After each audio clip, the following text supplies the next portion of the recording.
नमस्कार दोस्तों, मैं विभिन्न टॉपिक्स पे विभिन्न बीमारियों पर समय समय पर बात करते रहता हूँ। आज जिस टॉपिक पे मैं बात कर रहा हूँ, आज के परिदृश्य में उसका बहुत महत्व है। जी दोस्तों, अभी पिछले 3-4 महीनों से अगर देखा जाए तो सब लोगों ने इम्यूनिटी की बहुत बात करी, रोग प्रतिरोधक क्षमता। आखिर ये रोग प्रतिरोधक क्षमता होती क्या है और ये बढ़ती कैसे है? रोग प्रतिरोधक क्षमता मतलब बीमारियों से लड़ने की शक्ति हमारे अंदर व्याप्त होना। वो कैसे होएगी? हमारे घरों में उपलब्ध फलों से, सब्जियों से, पौधों से, मसालों से होएगी। उसके लिए हमको स्वयं को ही प्रयास करना पड़ेगा। आज ही मैंने उज्ज्वल भारत अभियान के अंतर्गत पौधारोपण किया। हमने औषधीय पौधों का रोपण किया। मैं निरंतर औषधीय पौधों का रोपण करता रहता हूँ। औषधीय पौधों का रोपण का मतलब ऐसा नहीं कि मैं बहुत कठिन कार्य करने जा रहा हूँ या बहुत असंभव सा कार्य करने जा रहा हूँ। आप देखिए, यह पपीता का झाड़ है, पपीता का वृक्ष बहुत आसान है। हर घर में पपीता का एक वृक्ष लगाया जा सकता है। आजकल तो लोग टेरिस गार्डन बनाते हैं, तो आप छत पर भी पपीता का पौधा लगा सकते हैं। मैंने ये हमारे नेचुरोपैथी उद्यान में लगाया हुआ है। पपीता का लोग पत्ती पीते हैं, फल खाते हैं, सब्जी बना करके खाते हैं। लोग बताते हैं कि पपीता खाने से प्लेटलेट काउंट बढ़ जाता है।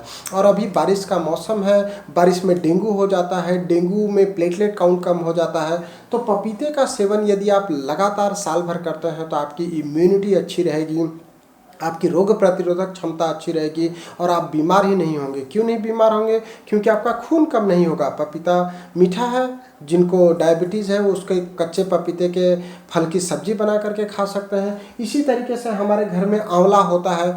आंवले का आप मुरब्बा खा सकते हैं, आंवला कैंडी खा सकते हैं, आंवले का चूरन खा सकते हैं, आंवले का पाउडर खा सकते हैं, आंवले का जूस पी सकते हैं। आंवला इस धरती पर अमृत समान है। आंवला हमारे बालों के लिए बहुत अच्छा है, आँख के लिए बहुत अच्छा कार्य करता है, याददाश्त के लिए बहुत अच्छा कार्य करता है और सबसे अच्छा कार्य करता है इम्यूनिटी बढ़ाने के लिए। तो इम्यूनिटी बढ़ाने के लिए आप आंवले का प्रयोग करिए। इसी तरीके से आप पपीते का प्रयोग कर सकते हैं। तुलसी, हर घर में तुलसी होता है। तुलसी अगर नहीं है, मान लो गर्मी का सीज़न गया है, तुलसी सूख जाती है गर्मी में, अगर उसको आप छाँव में नहीं रखते हैं तो सूख जाती है, तो आप तुलसी लगा सकते हैं। तुलसी हमारे इम्यूनिटी बढ़ाने के लिए काम करती है। तुलसी से खांसी ठीक हो जाती है। सर्दी खांसी में लोग तुलसी का काढ़ा प्रयोग करते हैं। कहने का मतलब ये है कि औषधीय पौधों का ऐसा मतलब नहीं है कि आप जंगल में जाएंगे, पहाड़ पर जाएंगे तभी आप औषधीय पौधों को खोजेंगे। अपने घर में जो हम थूजा पत्ती लगाते हैं, अशोक का वृक्ष लगाते हैं, ये सारा कुछ में औषधीय गुण व्याप्त है।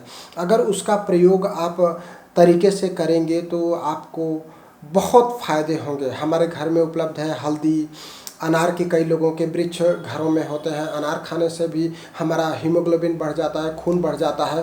तो ये मैं उन पौधों की बात कर रहा हूँ जो आप आसानी से अपने घर में लगा सकते हैं।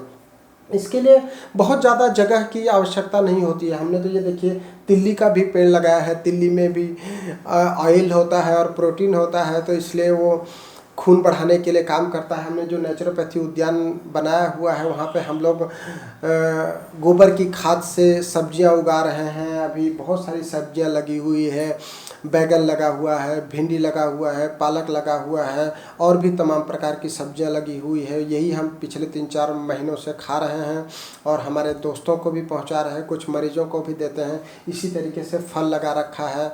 आंवले का वृक्ष है, पपीते का वृक्ष है, तुलसी के बहुत सारे वृक्ष हैं, अशोक का झाड़ है, कई प्रकार के वृक्ष हैं जिनका हम औषधीय उपयोग करते हैं। मीठी नीम है, सबके घरों में मीठी नीम उपयोग की जाती है। तो इस तरीके से आप घर में एक औषधीय उद्यान लगा सकते हैं। हर व्यक्ति को कम से कम 1-2 वृक्ष तो हर साल इस मौसम में लगाना ही चाहिए। बारिश का मौसम है तो आप बीमारियों से बचें और आपके घर में जो भी चीज़ें उपलब्ध हैं, जैसे दालचीनी है, उसका आप सेवन कर सकते हैं। इस तरीके से जो भी आपके औषधीय वृक्ष हैं घर में, उनके बारे में आप जानने की कोशिश करिए। उनके जो भी औषधीय गुण हैं उसके अनुरूप उनका सेवन करिए। इससे आप स्वस्थ रहेंगे, सुखी रहेंगे और आपकी इम्यूनिटी बनी रहेगी। तो आप इम्यूनिटी बनाने के लिए, बढ़ाने के लिए ये औषधीय पौधों का रोपण करिए, दूसरों को इसके बारे में बताइए और आप अपने घर में भी खुद लगाइए।